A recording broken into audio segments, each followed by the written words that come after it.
od Sinja, pa sve prožimajuća božanstva osobu, podanjati pomoći poštovanja.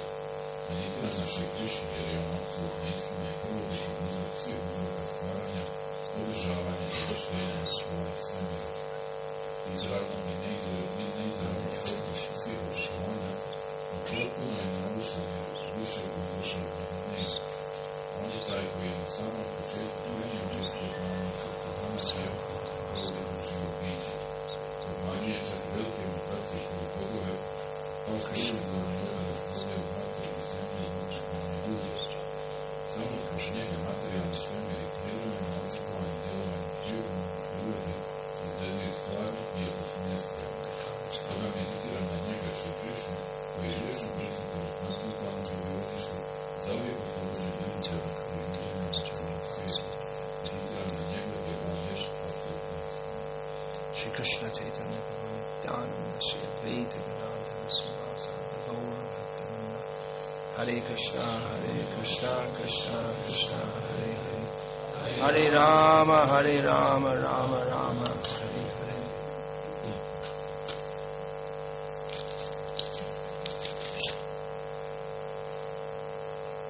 So today we'll discuss from the point of Muhyanti yat surayah, by whom the suras or demigods are bewildered. Of course, all these points are interrelated. They're all different, irreducible, inseparable facets of the Supreme Truth, Personality of Godhead. But nevertheless, we'll analyze them one by one. Different characteristics. Just like water has so many properties, which are described in Srimad Bhagavatam. One property is that it dissolves other liquids, solids, and even gases. That's one property. Another property is that it is the vehicle by which the sensation is made possible.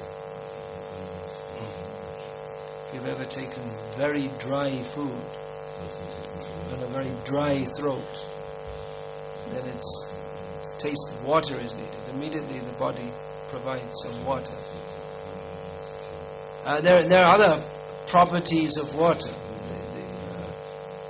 It thins. If you have water, then it will thin a thicker solution. Modern science has analyzed that water at standard pressure, pure water, will freeze at 0 degrees Celsius and boil at 100 degrees Celsius. So these are all properties of water, and it's not that there's some water has some of these properties and other water doesn't have any of these properties. They're all part of the entity called water. Water is definable by these characteristics. So in the same way, these characteristics of the Supreme Truth, they're always existing simultaneously with Him. Therefore, they are non-different from Him. There's no Bhagavan without these characteristics. And only Bhagavan possesses these characteristics. They're all interrelated. That He is a person in a completely different category from others, which is apparent from what has been already related, means that He bewilders even the demigods. Muhyanti yat surayah, by whom, or about whom, it's by whom and about whom. The great sages and demigods are illusion.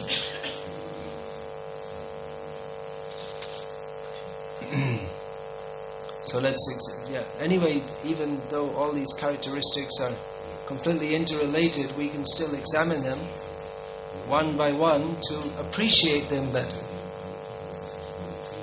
Our examination is not like that of a biologist examining worms, but our method of examination is in a very humble mood, feeling ourselves very much incapable, very grateful to Vyasadeva and his representatives that they have given us this knowledge by which we can better appreciate the Supreme Personality of Godhead. And having acquired this knowledge, then the only conclusion is that we have to surrender to Krishna and serve Him. That's the natural outcome of this knowledge, of acquiring this knowledge. Generally, people acquire knowledge of other persons, and they become skeptical about those persons. If someone's writing a biography, they find out all the dirt beneath it. That's the special. That's what makes the biography all the more fun. The public image is underneath the public image. What is the real ex-Mr. So-and-so? What is he really like? He has a good public image. What's he like underneath? All the dirt is brought out. Interestingly, in writing Srila Prabhupada's biography, there's no dirt. So there's no public life and private life. It's all the same. That's the Vaishnava, inside and outside the same. Of course, there are some things which are not made public. I mean, there are some certain dealings in Bombay which were illegal. So that's not revealed, but for the sake of people who may misunderstand that. But actually, a spotless character. So in examining the character of Bhagavan, the character and the characteristics, the more we examine, the more we realize how wonderful is He. And if we're hearing as devotees, this Bhagavatam is meant for devotees, then the spirit of service to Bhagavan, the spirit of faith in Bhagavan is nourished more and more and more, so that we simply want to go on serving Him more and more, and we take more and more pleasure. Vayam tu na vitripyama uttama shloka vikrame yach chinvatang rasagyanam swadu swadu pade pade. What's the translation, Nakshatri? Can you tell us? I can see you repeating that verse with me.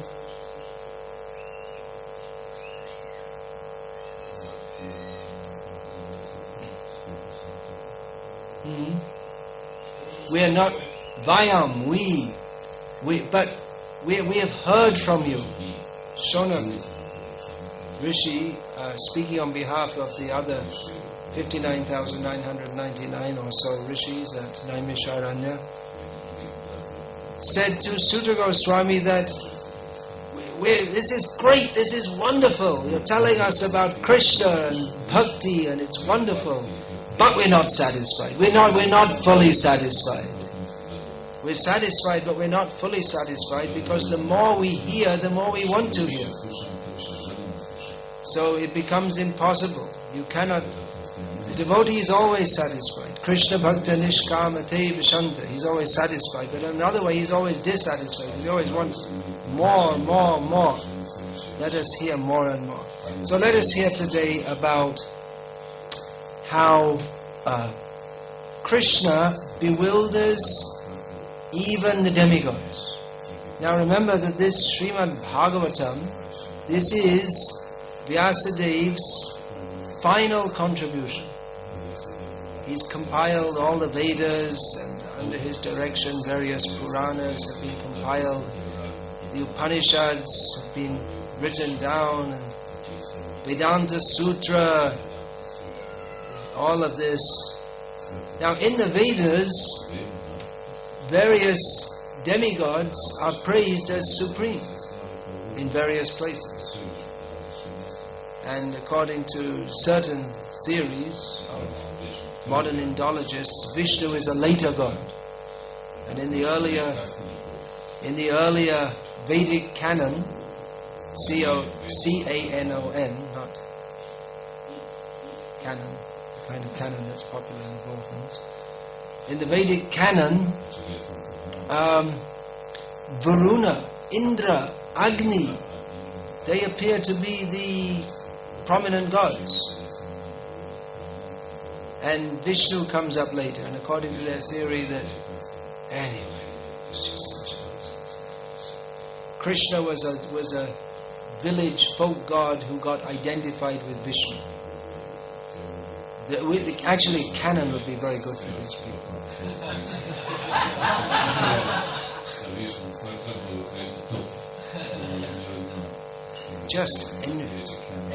It's actually amazing how Krishna's, like Manidhar Prabhu was saying this morning, how Maya works. You see, it's not just, the woman chasing after her dog, but it's how Krishna's Maya bewilders even big scholars. They're actually, in many ways, very intelligent people, but their intelligence is so bewildered that they can't find what all the Vedas are speaking of surrender to Krishna. They can't find it at all, and they'll never ever be able to find it. They could speculate. If you give them a task, okay, you have to find out 1,000 interpretations by your own brain power of the Vedic knowledge. They would never find out surrender to Krishna, or even if they did, they would just say it's another theory, because their intelligence is bewildered. So the demigods, even the demigods, their intelligence is bewildered by the power of the Maya of Vishnu. Now the demigods, they're very great persons. This is not to denigrate them, but rather it points out the greatness and the unique, insuperable position of Lord Vishnu. He is Asamardva. No one is equal to him.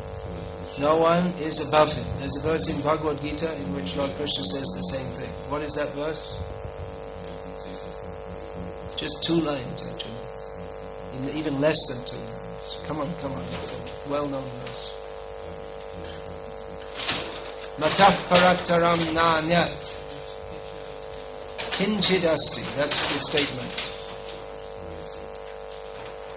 There is nothing superior to me. Not even... Actually, the first line that's enough. Matah parataram nanyat. Nothing is superior to me.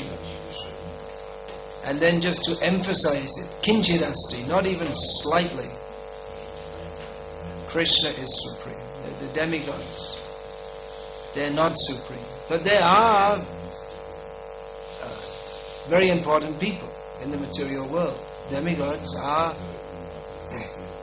very highly elevated persons. We just heard Tene Brahma Hridaya Adi Kaviye. The Adi Kavi, the original philosopher, or the original Brahmin. Kavi can also mean one who knows Sanskrit. The original Lord Brahma is a very important person. Now we find sometimes it's interesting in the different Vaishnava Sampradayas, the different attitudes towards the demigods. The Madhva Sampradaya seems to be almost polytheistic. They seem to, they worship demigods. Of course, philosophically they're very clear that Krishna is supreme. I don't know if it's a modern innovation, but in Udupi, the headquarters of the Madhva Sampradaya, it's quite common for them to dress Krishna in various dresses of demigod. Durga, you'll find him dressed. In Puri also, once a year, they dress Jagannath as Ganapati. On the other hand, the Sri Vaishnava Sampradaya, they're so much against demigod worship that they, for an initiated devotee, one of the rules is, I don't know if they still follow it, I doubt it. One of the rules is that you should never enter a temple of a demigod even to save yourself from a tiger. That means if a tiger's chasing you and you come to a demigod temple, you'd rather get eaten by the tiger. It's pretty severe. They say we're fanatics. The Gauriya Vaishnava Sampradaya is, it doesn't take either of these approaches. Neither do we regularly worship demigods, nor do we take such an extreme position as to totally reject offering any respect to them. But they are seen as representatives of Lord Vishnu within this world. I wanted to quote the Gauriya Vaishnava Acharya, Prabodhananda Saraswati. He says that Vidhi Mahindra Dishchakitayate. For one who has got even a slight glance of the mercy of Chaitanya Mahaprabhu, then Brahma, Indra, and so on, all the other demigods, they seem about as important as worms. That is Prabodhananda Saraswati's conclusion. Of course, everything he says is like that. He says, I'd rather be bitten by worms eternally in hell than step even one step out of Vrindavan even for a moment. Or even if all the inhabitants of Vrindavan speak nonsense to me all the time, I'll still stay in Vrindavan, better than going outside Vrindavan and people speak to me Krishna Katha. So he takes a very strong position. But it is a glorification of Shuddha Bhakti, pure devotional service, in which it's not actually, sometimes this might seem like it's denigrating the demigods. You say, they're just worms. But actually it shows how important the demigods are, because that bhakti is so great that in the eyes of a pure devotee, the position of demigods, it doesn't say that the position of demigods is no more relishable than that of a worm. And Bhaktivinoda Thakur says the same thing. Kita janma hau jatha tu adas bahimukha brahma janme nahi mor ash.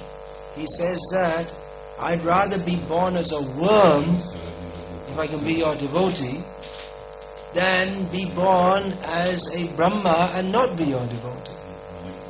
So it's by saying the demigods, they're like worms, it shows that they're actually in the social scale completely at the opposite end to worms. They are the topmost in the social scale of the universe. They are in the topmost position, and Madhva in his system respects them so much because they are servants of Bhagavan within this world. They are his servants. Vishnu, what is that verse? Dvo bhuto sargo lokesmin daiva asura evacha Vishnu bhakta smito daiva asura stad viparyaya. There are two kinds of people in this world. They are known as devas and asuras, or suras and asuras, demigods and demons. So the demigods, who are they? They are the devotees of Vishnu. And the demons, they have just the opposite outlook. So the demigods are very great persons, no doubt. But it is a mistake to consider them as independently powerful. That it may seem, if we read the descriptions in the Shastra, it may seem that Vishnu, if we're not guided in our understanding of Shastra, it may seem that Vishnu is just one of the gods, or that some of the demigods are even more powerful than he. It may seem like that because for his Leela, Lord Vishnu, he often accepts an inferior position to that of the demigods. A cowherd boy in Vrindavan is socially inferior to even the Kshatriyas and the Brahmanas on the earth. And what to speak of the demigods in heaven. When Lord Vishnu came as Vamanadev, he appeared as the younger brother of Indra, and therefore he is known as Indranuj.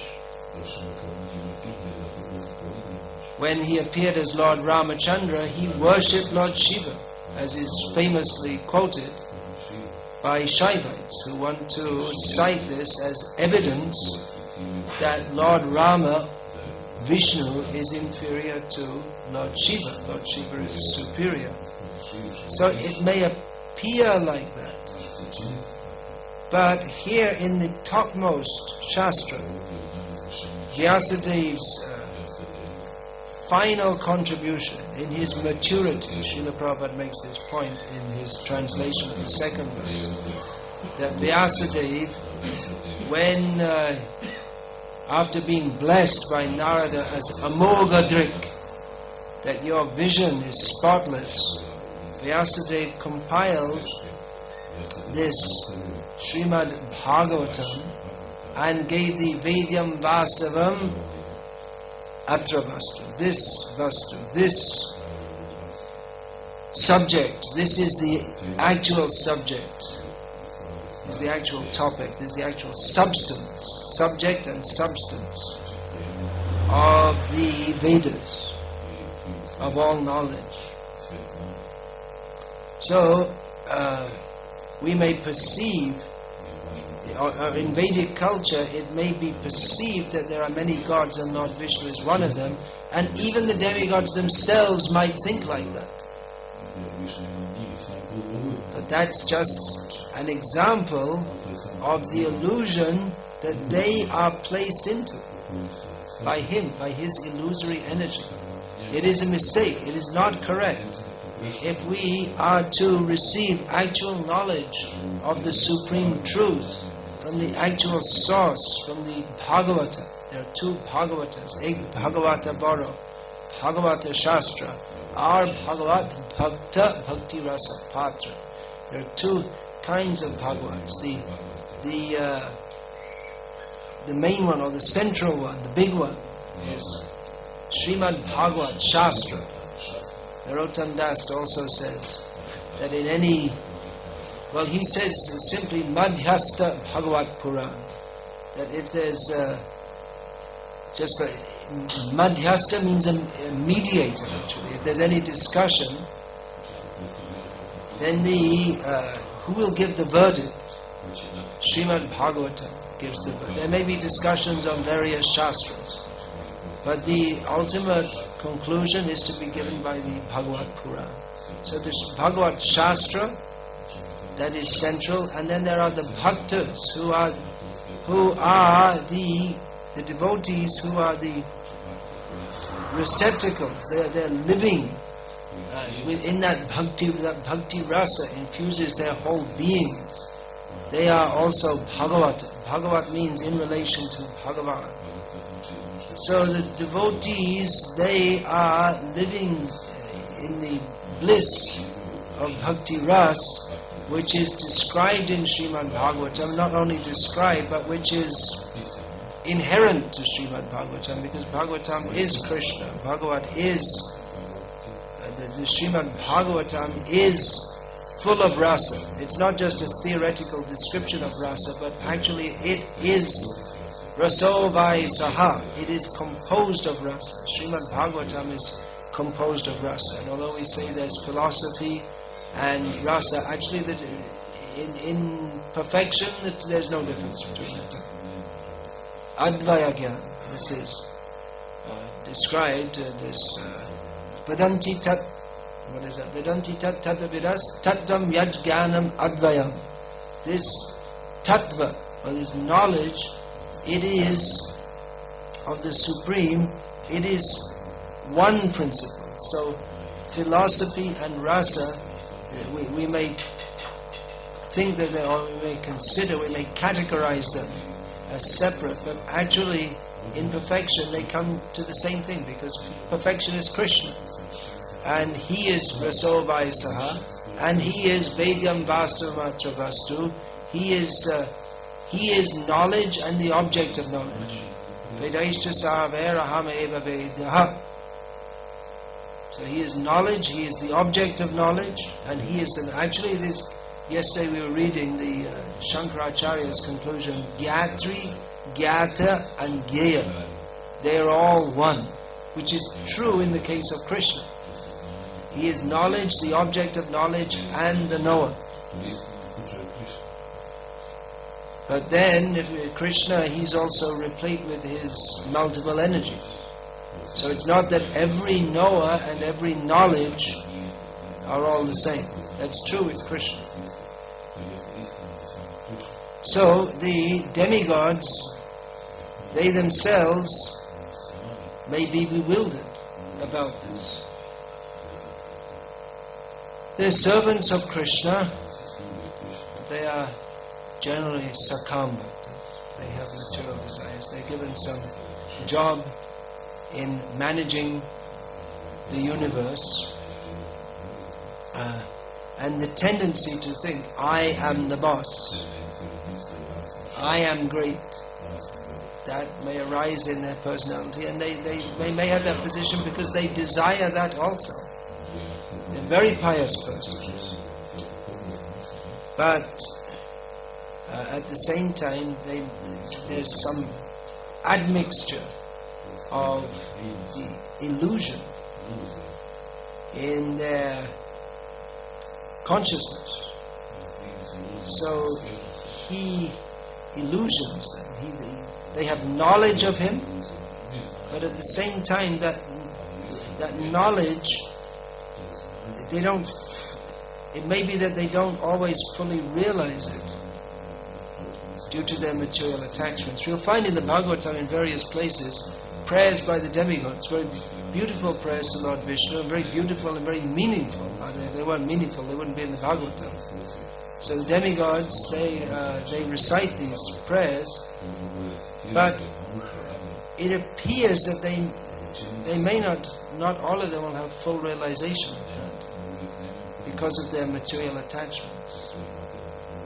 So they're very special persons, but even they themselves being so special from our perspective, or from the general perspective, even they are illusioned by this Supreme Lord. So that also establishes what is the greatness of Srimad Bhagavatam, because this Bhagavatam is going to present knowledge which even the demigods are bewildered about. There are two perspectives, the demigods, two perspectives. One perspective is they're very great, respectable, worshipable persons, and from another perspective, Vidhi Mahendra Adishchakyutayate, that they're like worms. That means that we respect their position, but a pure devotee, he doesn't consider their position any more desirable than that of a worm, because for him no material position is desirable or undesirable. He simply desires to serve Krishna. That is the point. The point is not to, as I'm saying again and again, not to denigrate the demigods, but to understand that they are very great, but however great their position may be, the position of even a very humble Vaishnava is humble, I'm using in the sense here of not materially exalted, is far greater than that of a demigod. This morning Manida Prabhu in the class was mentioning Sudama Vipra, who was famous for being very poor. So he is more dear to Krishna than even the great demigods. because of his pure devotion to Krishna. We find also in Bhagavatam how there are many examples. When Lord Krishna, he journeyed to Mithila, there are two very great devotees of his there within the city. One was the king. What was his name? Bahulashva, that's right. And there was a very poor Brahmin also, whose name was, don't tell me. Alright, should say. So Lord Krishna divided himself into two forms. He didn't divide himself, but he manifested himself. It's very difficult to find the language to describe Lord Krishna actually, because what he does is beyond ordinary language, or beyond ordinary understanding. So he manifested two non-different forms, and one went to stay with the king, Bahulashva, who was very opulently and royally served, and the other form went to the house of Shrutadev, where he had just nothing to offer the Lord, but the Lord was equally happy to visit both of them because he valued their devotion. He didn't, even the opulence that was offered, the opulent welcome that was offered him by Bahulashva was not going to be very impressive with what he had in Dwarka.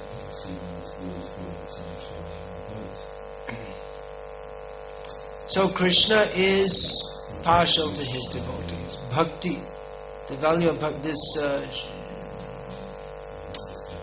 Vipra, Sudama, he also said, see, I was embraced. He embraced me. Who am I? I'm just a poor Brahmana. But he embraced me with his own arm. So we find this again and again in the. Maybe it's the crux or the essential point of bhakti that is repeated. We find again and again in the Srimad Bhagavatam, which is the book of bhakti, because it is the book about Bhagavan, and Bhagavan is concerned with bhakti. He's not so much concerned with opulence or jewels, but he's concerned with his devotees. So we'll find this point again and again. It's manifest in all the narrations through Bhagavatam that how great is Bhagavan,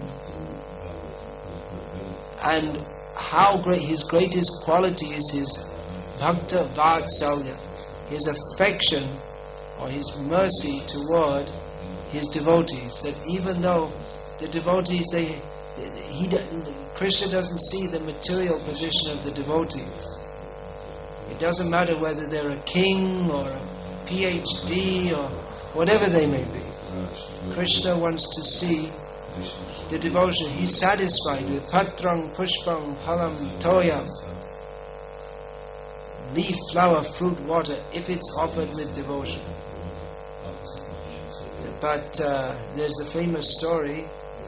When we say story, it's not a fairy story, narration, we can say, of Lord Krishna refusing to eat refusing the invitation of Duryodhana, royal invitation. He refused to go. No, I don't eat you. I don't like you. You don't like my devotees? I don't like you.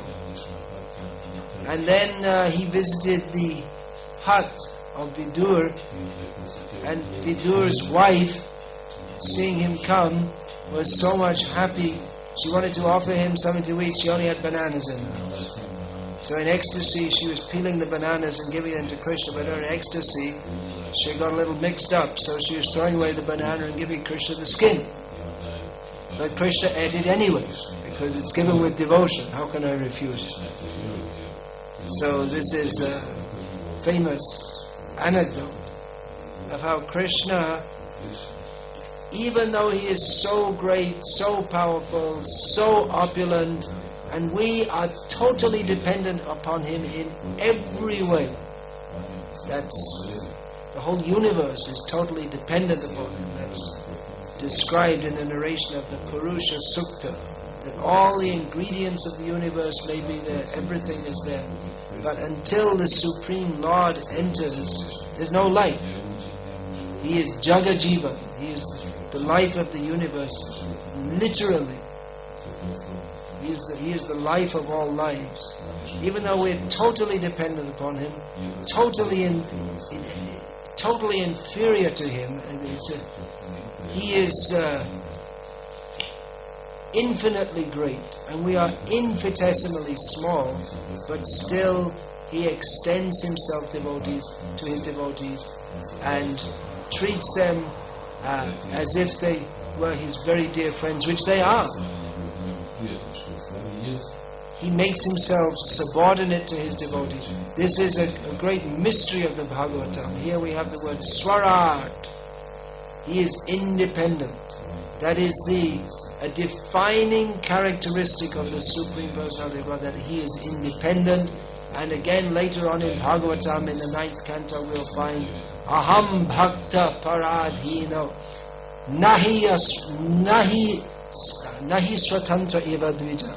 He tells Durvasa Muni, a great Brahmin, this Go Brahmana Hitayacha, the great well-wisher of the Brahmanas, tells this Brahmin that I am dependent upon my devotees, I am not independent. So he is independent, but he is at the same time totally dependent. Yesterday we were reading Jiva Goswami's analysis, in which all contradictions are resolved in him. So he is, by his very characteristic as Bhagavan, he is independent. But apart from being Bhagavan, he is also, of course, he is Bhagavan and he is Krishna.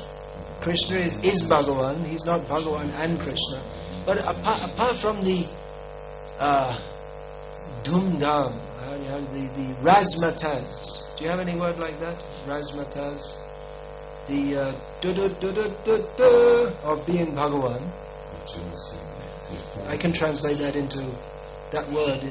You can just say it in Croatian. Apart from the what's an easy word? Fanfare, that's the right word. Apart from the fanfare of being Bhagavan, he's also a person. And he's the original person, and contrary to what all the skeptics and impersonalists, etc., Satanists, and everyone else would say, God is love. Love is what it's all about. He's the original lover. So, apart from being the one who, simply by his desire, Tava Ichamata, what is that? Vishnu Koren Pala, this Bhaktivinoda Thakur's analyzed. Just by your wish, Lord Vishnu maintains the universe, Brahma creates it, Shiva destroys it, just by his wish. He's lying down and Lakshmi is massaging his feet, and the whole universe is going on, and he's just taking a break, or lying down on Ananta Shesh. Nothing to do. Lakshmi is feeding, giving him pan and all these kind of things. So apart from being the fully independent Supreme Personality of Godhead, he's also this supreme loving person. So this paradox is, we find this again and again, the supremely powerful Nrsimhadev rips apart the unconquerable, invincible Hiranyakashipu, or even the demigods are afraid of, and even the demigods are afraid of Lord Nrsimhadev, and he pats Prahlad on the head. Very nice boy. And all the demigods, they're all shivering. In fear, they're afraid. Even Lakshmi is afraid. So like this, again and again and again, we see Durvasa Muni was a much greater person than Ambarish Maharaj, it appeared. But Lord Vishnu, he said, I can't forgive you. It's I'm a sentimental person, and My heart doesn't allow me to forgive you. Sadhavo hridayo mahyam sadhunam hridayam tvaham madanyate na jananti naham teva managapi. The devotees are my heart. You want to do an X-ray, see what's there? My devotees are my heart. And I am, because they have captured me in their heart. They don't know anything but me, and therefore I don't know anything but them. So, sorry, I know I told you I was the well-wisher of the Brahmanas, but in this case, sorry, I'm incapable of forgiving you. Cannot forgive you. I'm dependent upon my devotee. If he says, you go to Ambarish Raj. If he agrees, if he forgives you, I forgive you. That's all. I'm not independent in this matter. You have to go to the higher authority. So I came to the higher, I went all over the universe, I came to the highest authority, and he said, you go back to the beginning. Go back to where you made the mistake. So even great demigods, so powerful, so great, and they're bewildered by him. And here also, Muhyanti yat surayah, here Srila Prabhupada translates surayah as great sages and demigods. That's in the word-by-word translation. By him even the great sages and demigods are placed into illusion. Even great sages, even persons who are very learned in Vedic knowledge, very serious about understanding Vedic knowledge, very austere, very renounced, very much concerned to get out of the misery of this material world, they can be totally bewildered and illusioned, as we were reading yesterday from Vivek Chudamani. Of course, Shankaracharya himself is a great devotee of Krishna, but in his sampradaya there are so many persons who are very highly learned, and you can meet today. I mean, not on every street corner, but you can meet Shankaracharyas in the sampradaya. They're still going on. I met two of them in the course. I mean, I don't go around looking for them, and they certainly don't go around looking for me. But in the course of my travels around India, in the Sringeri Mutt, I met the Shankaracharya there, the incumbent Shankaracharya. And then last year, was it last year? Yeah, last year in Puri, the Puri Shankaracharya. So they are venerable persons, steeped in Vedic knowledge, no doubt. Real sannyasis, concerned with maintaining what they call Hindu dharma. Highly respected and highly respected. Very learned in Shastra, very committed to the traditional way of life, pious, very austere, and they follow their sannyas rules are very strict. But philosophically, they got it completely wrong. The culture, everything they got right. They know the Vedic. They got it wrong, and even you see the big so many sages: Karad, Gautam, Patanjali, Vashishta, the Ashtavakra. There are so many names of famous munis and sages in the Vedic knowledge, but they also, most of them didn't get it. They missed the point. They're bewildered by this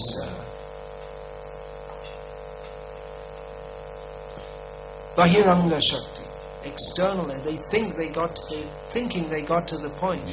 They're thinking that they understood. To them, everything seems clear. That is Vishnu Maya. Everything seems clear. They think they got it all worked out. This Vishnu Maya works even on, it works on the cats and the dogs and the worms. It works on people who are avidusha, who are unknowledgeable or not wise. Actually, that term is used to describe the The persons who saw Krishna in the wrestling arena of Kamsa, so they saw Krishna and they thought, oh, here is the universal form. So they had some idea that this is not an ordinary person, but their perception of him was that he's the universal form. What's that? Yeah, it's the universal form has come in this small form. So anyway, we can talk about this more. How are they bewildered? That is described in the next few words. What's the time? Has anyone got a watch? 11:45. Okay. So I wonder, shall I go on to the next point? Yeah, even the great sages are bewildered. So this is also a warning. There's so many points we can extract from all these statements. It's a warning to us. If even the great demigods and even great sages are bewildered by Vishnu Maya, then what to speak of us? If we take this knowledge, Srimad Bhagavatam, from the pure devotees, Srila Prabhupada has presented this knowledge in an extraordinary manner. I mean, it's forget all these Pulitzer prizes and all these prizes they give for literature. I mean, Prabhupada's contribution is unique in a language which is actually totally unequipped for expressing transcendence, namely English, and I'm sure Croatian is not much better. He has made clear all these various concepts. We say concepts. Again, it's a useless language. We say concepts. The word concept in itself is a useless term, but what else are we going to say? It's actually reality. The word concept there's this idea that in Western philosophy that everything is simply a mental concept. It's not a concept, it's realities. Yeah, there are many different there's an idea. It was actually promoted by this Bishop Berkeley from England. He was a bishop in the church.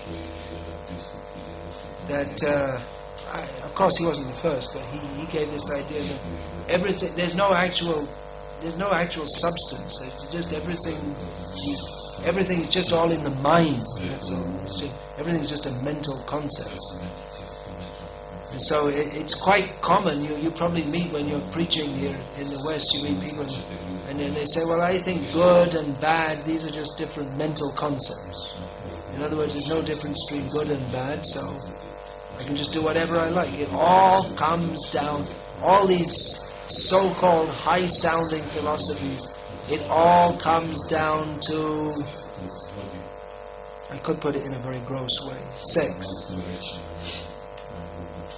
Inserting a part of one body into a part of another body. And that's what it all comes down to sense gratification. Big philosophy, I think this, I think that. It all comes down to sense gratification. Even for the demigods. Why can't they understand Krishna as he is? Because of attachment to sex. The feeling or the attachment to this is a concept. This is a concept. It's not to the concept that my best interest is better served by engaging in sex than surrendering to Krishna. This is a concept. Shruti Sukha, Prahlad Maharaj calls it. It's something we hear about. If you do this, you will be happy. But it's only heard about. It's only a concept. There's no substance. There's no reality there. It's just an idea. It's the chasing after the dog's tail of the philosophers and everyone else. In this sense, the philosophers are no different from the worms and the rats and the dogs. They're chasing after the dog's tail of sense gratification. They'll never catch it. And even if theoretically they could catch it, it was completely meaningless anyway. If the dog was ever to catch his tail, how would it benefit the dog? So it's a completely useless search. They're searching after something useless and they can't even get it anyway. And when it's put clearly, then it's yes, that's true. And then immediately go for sense gratification. This is Maya. Even the demigods are bewildered. So it's a call by saying that even the demigods are bewildered. It's a call to that if we are to understand this Bhagavata Shastra, if we're actually going to enter into Bhagavad Bhakti, then we have to go beyond this illusion, which is not possible by ourselves, simply by our own efforts. We should know, just like we're discussing the characteristics of Bhagavan, we should know what are the characteristics of Bhagavan's Bahiranga Shakti, his bewildering external potency. We should know, so that we can become free from that. Otherwise we'll remain bewildered, like the demigods. They're devotees, but they're bewildered. They don't understand Krishna fully. Yes, they understand, they can speak nice verses. But after speaking the nice verses, they'll go back to their various heavenly planets and go on dancing with Apsaras, etc. There's only Devarshi Narad. He is the Rishi among the Devas. Narada, who gives Narayana. It's the meaning of the name Narada. But who wants to take? Who will cross beyond that illusion? So, in this first verse of Bhagavatam, there it is, as stated here about Lord Vishnu himself, Anvayat Itarata, directly and indirectly.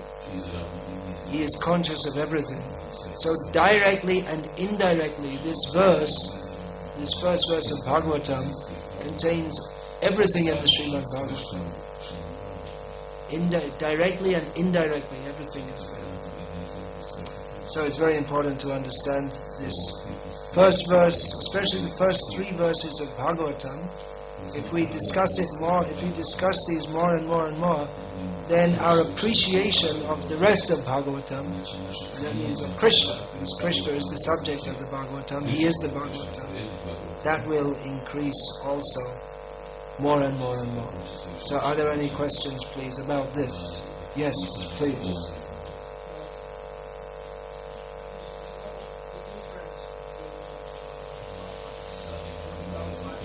Difference between Madhvas and Gauriya Vaishnavas. There are many.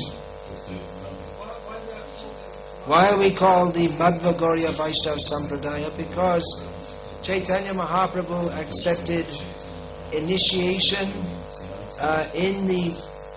he accepted his Vaishnava initiation in the line of the Madhva Sampradaya. And the later Acharyas have said that Chaitanya Mahaprabhu identified himself with the Madhva Sampradaya specifically because of Madhva's unrelenting and total destruction of Mayavad. He particularly appreciated that.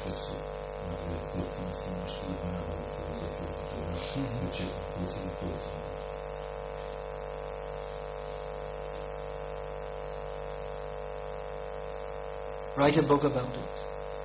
Research. Write a book. There has been that O.B.L. Kapoor, his philosophy and religion of Sri Chaitanya. That's a good introduction. These points are discussed. The differences between the Madhva Sampradaya and the Gauriya Sampradaya. We speak of the Gauriya Sampradaya as a separate, and for all intents and purposes it functions as a separate Sampradaya. So that book, by O.B.L. Kapoor, the philosophy and religion of Sri Chaitanya. It gives a good overview. And then if you want to get into more detail, then you have to do more research. What are the samenesses? What are the differences? What's the word for sameness? Anyway, you can understand what I mean. Common points. Similarity is a little different. The similarities is also similarities.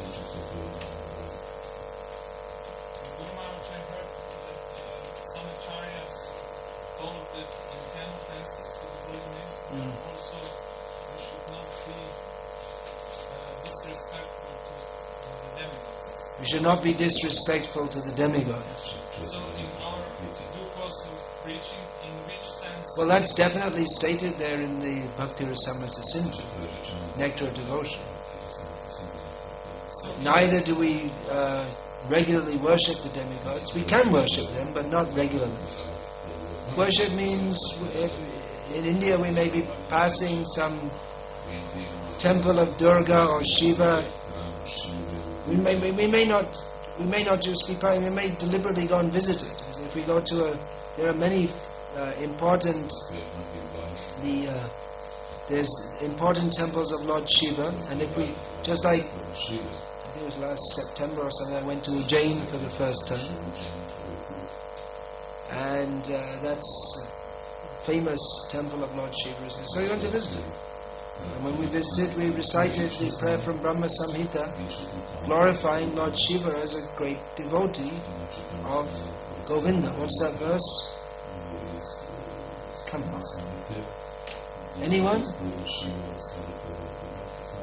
Kshirang yatadadi vikara vishesha yogat sanjayatena hitatah pritagasti heto yah shambhutama pitata samupaiti karyat govindamadi purusham tamaham bhajami.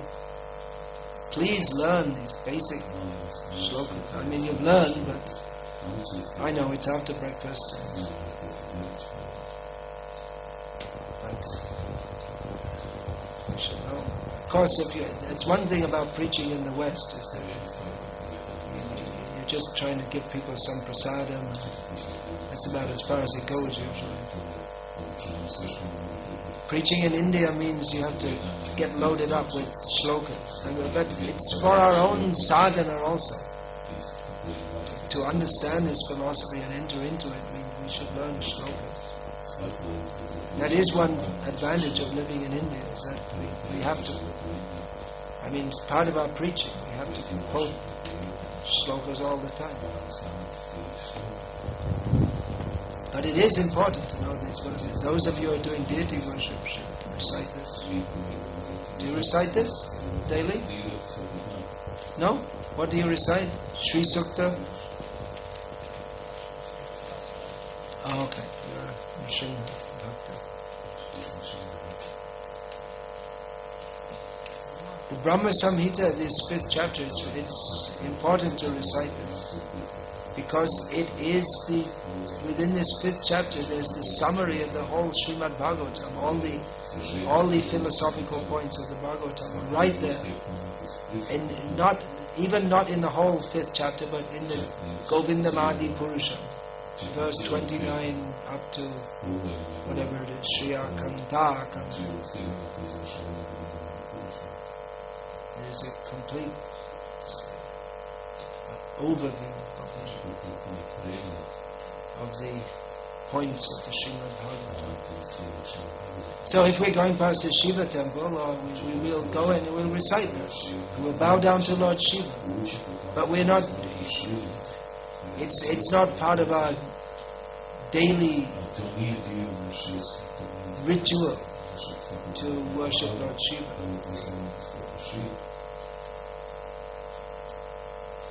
It could be, if you're living, if you're living in just like if you're living in Ujjain and you're close to that temple, you might go daily. and offer obeisances.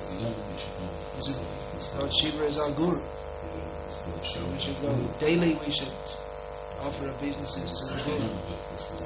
But we won't. The point is that our attention is on Krishna. We don't want to get diverted to worship of so many different demigods. And also the understanding how we worship is very different from probably from the priests in the temple. How they're worshipping and our attitude in worshipping is something quite different. Yeah. So, what is it? In which sense we can be then disrespectful? How that we can avoid? What would be? What constitutes disrespect to demigods? Yeah, to criticize them. But in the religion, we also point out. No, well, we don't say that. We don't disrespect the demigods. We may point out that they can be illusioned by Vishnu Maya. That's simply pointing out a fact. That's a philosophical point. Well, that's Madhva. He didn't touch the Brahma Vimohana Leela. The Brahma being illusion and stealing the cowherd boys, he didn't comment on it because it's presumed that because he's our guru, so we won't discuss it. But we do discuss it in our side. We do discuss it, but not in an attitude of disrespect to Lord Brahma, but as that Lord Vishnu has arranged this Leela for various reasons, Yoga Maya. Oh, there's a okay. So Lord Vishnu has to nourish his pastimes and to demonstrate that, with Muhyanti yet surayah. I mean, there are examples right there in the Bhagavatam how Indra is bewildered, Brahma is bewildered, and even Lord Shiva is bewildered by the power of Lord Vishnu. So it brings out the greatness of Lord Vishnu. We discuss this not in a manner of blaming Lord Brahma or saying, look, he's completely evil. He's such a great person that even he was bewildered. So how great is Lord Vishnu? In this mood, we shall say. We have to be very careful when we're discussing.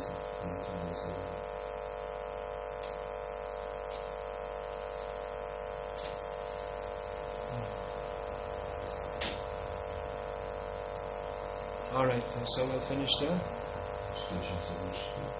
All glories to the demigods for their worship of Lord Vishnu. Please forgive me for any offences that I have inadvertently made toward you, and please bless me with bhakti to Lord Vishnu, to Krishna. Hare Krishna. Srimad Bhagavatam ki jai. His Divine Grace Srila Prabhupada ki jai. Hare Krishna.